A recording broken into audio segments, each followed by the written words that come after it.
For the people just outside that 133%, there's more help as well. They'll be able to use tax credits to help them afford insurance. So anyone from that 133 all the way up to 400% of the federal poverty level will get some help in buying their insurance if they have to purchase it through the healthcare exchanges. So in real money, that's $3,666 all the way up to $92,208. You'll still get some help. That's for a family of 4. So it's on a sliding scale. The goal is to make insurance affordable, which they designated between 2 and 8% of your income.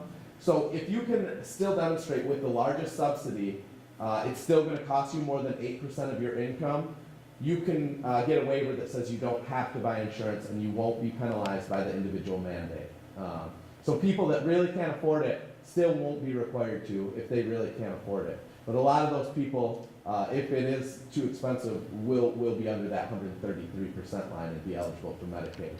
So it's really a small percentage of people that actually will fit into that area. So healthcare exchanges, what is it? You know, we hear a lot of people talking about it. I guess the easiest way to explain it is like a Travelocity or an Orbitz, where people go on, they put in what they're looking for, information about themselves, and it kicks out all these different options. So you can compare. Well, this one has this one doesn't, this will cost me this. So what you do is you're going to go in, you'll put your information, it will tell you if you're eligible for Medicare or Medicaid, so you can stop right there and you don't go forward and try to purchase something you don't have to. If not, it will give you the plans that fit what you're looking for. They're going to be leveled. It's going to be gold, silver, bronze. So there will be more expensive plans that will cover more and cheaper plans that will not quite cover as much. There's going to be rebates. Like I said, this is where people will be able to use their tax credits. These are tax credits up front. So you're not having to spend $12,000 to buy your insurance and then getting $8,000 back on your tax return. There will be calculators on the exchange that will help, based on your income, show what sort of subsidy you'll get. That subsidy will go directly to the insurance company. You'll only be on the hook for your portion. The idea here is that individuals, when they buy healthcare, there's nowhere to spread the risk.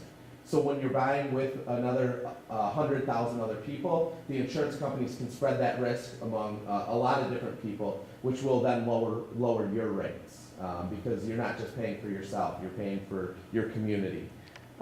It's going to be available for individuals and then small businesses as well. So small businesses, I believe it's defined up to 50. The state will have the choice to up that again down the line, I believe to 100. So they'll be able to buy insurance as well. Yes? Will there be places that people can go to? Yes. Or are you supposed to sit in your house and go online and try to? Yeah. Well, it's web-based, so it's online.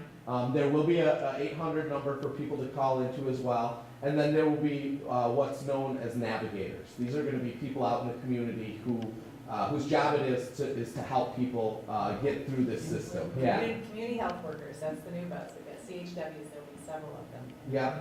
Yeah, and so we're still trying to see exactly what the Navigator program will look like because it has to be written into the law that creates the healthcare exchange, which we have not done here in Michigan. So the law says there has to be 2, a nonprofit and a for-profit. So we're not really sure what that's going to look like. We think we're pretty well in line to maybe take on the nonprofit Navigator. But we don't know what they're thinking of right now. So these people it's going to be their job.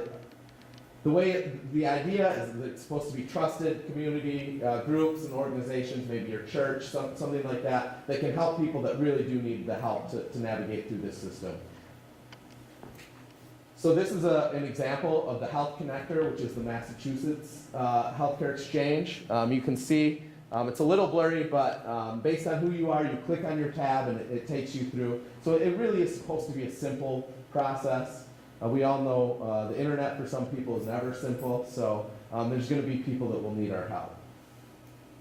So Medicare, what does this law do for Medicare? It closes the prescription drug donut hole, which if you don't know, started with Medicare Part D under the Bush administration, where your Medicare coverage would cover your prescription drugs up to a certain rate, somewhere in the $3,000 range, and then it would cut off completely, where you would be on the hook for 100% of your prescriptions until you hit the catastrophic level, somewhere in the $9,000 range.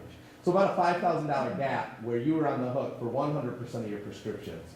I know most seniors that I know have a pretty fixed income. They don't have $5,000 to spend on prescription drugs. So the healthcare law is closing that donut hole right now. If you fall into that gap, you get a 50% discount on your name brand drugs. By 2020, that donut hole will be completely closed. It also took away a lot of co-pays for preventative services, colonoscopies, mammograms, things like that, to help encourage seniors to get in, to get that preventative services so things don't back up and end up more severe in the long run. So people with chronic conditions, again, with the expansion of Medicaid, people will actually be able to work part-time and still be eligible for their Medicaid. A lot of folks that I've met would like to work more. They feel like they can add more to the community, but they know that if they work that extra 2-3 hours, they're going to get kicked off their Medicaid if they go 1 cent over.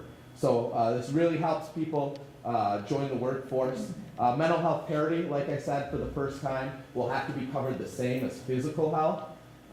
We'll see what that looks like. It's something we've been working on for a while, but it's written into the Essential Health Benefit Package. Something we've already said, they can't refuse people that have pre-existing conditions. They're not going to be able to charge them more either.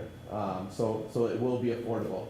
And for people with pre-existing conditions right now, there is a high-risk pool, HIT Michigan, available to them. It's subsidized, so it is more affordable than the Blue Cross option. That's the insurer of last resort. That plan has a $10,000 deductible. This is much cheaper. It's still not completely affordable, but it's an option that's available for people with pre-existing conditions that wasn't there before, to at least help get us to 2014.